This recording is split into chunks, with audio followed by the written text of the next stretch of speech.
과학기술의 눈부신 발전 속에 인공지능이 감히 넘볼 수 없는 학문, 인문학. 인간이 기계에게 더 많은 영역을 내어줄수록 인문학은 우리 스스로의 가치를 증명하게 하는 보석 같은 존재다.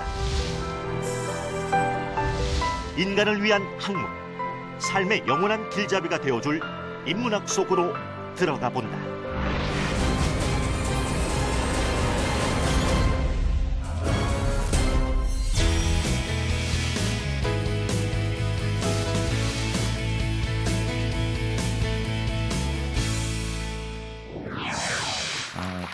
오늘 주제가 조지 패턴 장군의 카리스마 소통인데, 아마 하필 오늘 주제가 21세기의 소통과 기업 문화인데 왜 하필 20세기 초반에도 19세기 인간이라고 온갖 비난을 다 받았던 저 양반을 왜 가지고 오나 해서 또 의문이 계신 분이 많으실 것 같아요.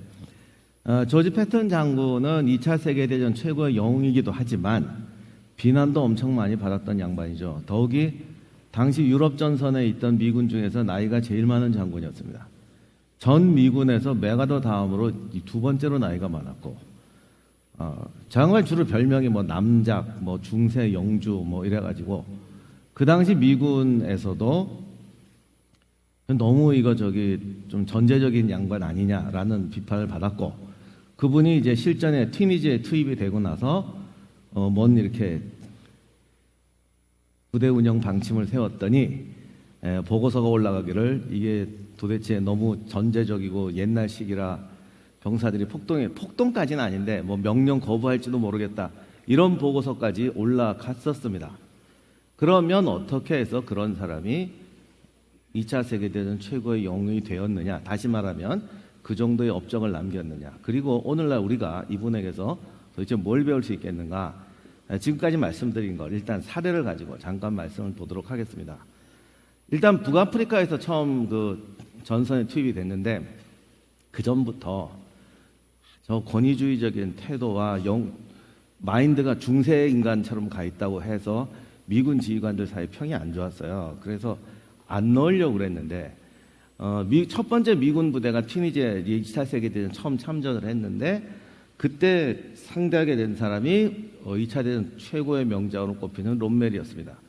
미군은 전투 경험이 전혀 없었고 튀니지에 가서 처음 부대를 이렇게 배치하고 있는 중에 롬멜이 와서 이제 환영 인사를 합니다. 하룻밤 치고 나갔는데 미군 1개 연대가 완전히 박살이 나고 1개 대대가 포로가 됩니다. 그 포로 중에는 패튼 사위도 있었어요. 이렇게 되니까 미군이 너무 놀래가지고 당장 군단장을 바꿔치고 패튼이 부임을 하게 됩니다. 그런데 실제로 패튼 부대가 튀니지에서 맹활약을 하게 되죠. 결국 라인강 돌파도 패튼이 가장 먼저 했고, 결국 전쟁이 끝나고 보니까 전 연합군을 끌고 앞으로 달려갔던 사람이 패튼이라는 게 밝혀지게 됩니다. 그러면 왜 패튼에게 이런 악평과 이 혼란된 평가가 오느냐? 패튼이 처음 튀니지에 갔을 때 미군은 완전히 공포와 패배감에 절어 있었는데 여기서 이제 독특한 명령을 내립니다. 그 유명한 패튼의 복장풍기인데 모든 병사들 보고 갑자기 철모를 쓰라는 명령을 내립니다. 군에 갔다 오신 분 아시겠지만 철모를 하루 종일 쓰고 있는다는 건 절대 불가능해서 보통 영화 찍을 때도 철모 안 쓰고 하이바만, 안에 속에 있는 하이바만 쓰고 찍을 때도 많은데 이 무공을 쓰고 하루 종일 있으라고 그래요.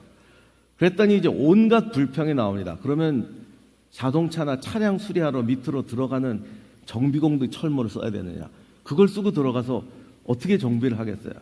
나중에는 외과의사, 군의관이 불평을 하는데 철모라는 건 이 가볍진 않고 원래 하이바 위에 무겁게 누려 쓰기 때문에 외과에서 수술을 해야 되는데 철모를 쓰면 이게 떨어지죠. 그리고 그게 머리가 찌끈찌끈 아픈데 그걸 쓰고 도대체 어떻게 수술을 합니까? 그러나 무조건 근무 시간에는 철모를 쓰라는 명령을 어거지로 강요를 합니다. 그런데 패튼이 이런 식의 군기를 했던 것 때문에 단순히 독재자가 아니냐라고 말씀들을 많이 하는데, 패튼에게 있어서 사실 굉장히 중요한 포인트는 그분의 말은 이런 거예요.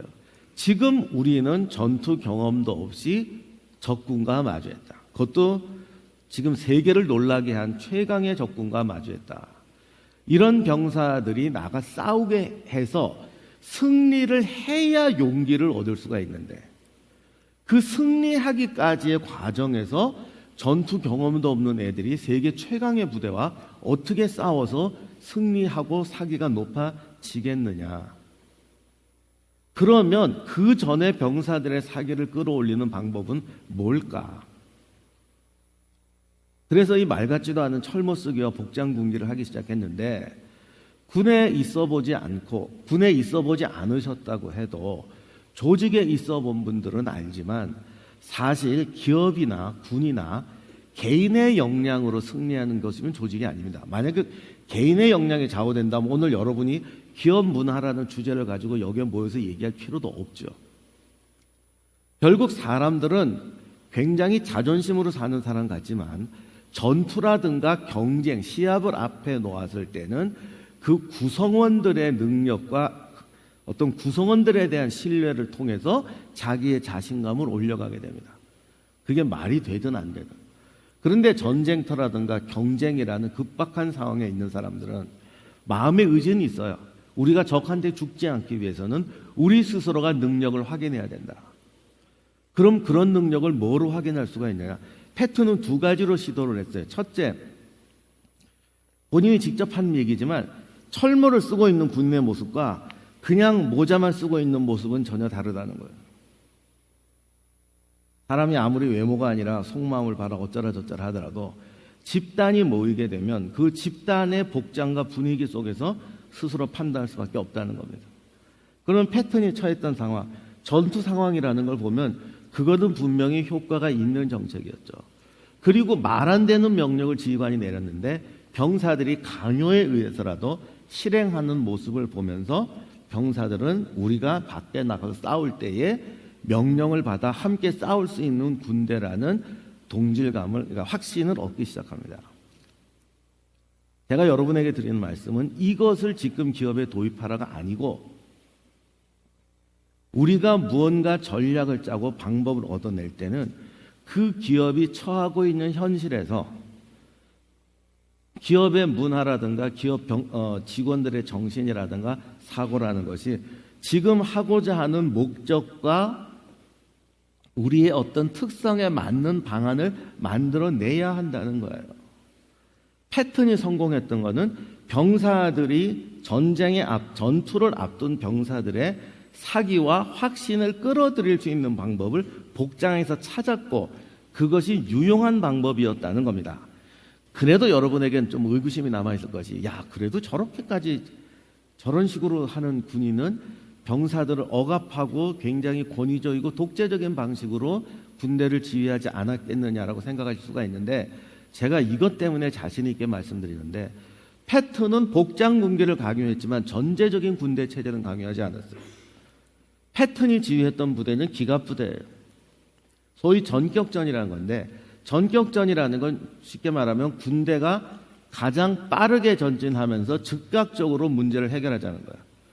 손자병법의 가장 중요한 얘기가 두 가지가 있는데, 하나는 실전에서 병사를 몰아서 싸움을 시작할 때 작전 계획을 짜는 거 말고, 실제 군세편에서 손자가 한 말은, 실제 군대를 운영할 때는 작전을 어떻게 짰든 실천할 때는 쌓았던 댐을 터뜨리고 물이 쏟아지듯이 폭포가 떨어지듯이 병사들을 몰고 나가야 된다. 이것이 기세라고 그랬습니다.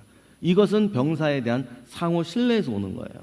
동시에 적의 허점을 만들어서 치는 건데, 항상 군대는 적의 약한 곳을 쳐야 하는 것인데, 가장 저급한 전술은 이렇게 봐서 여기에 길이 있구나 라고 해서 일로 가는 게 가장 허접한 작전입니다.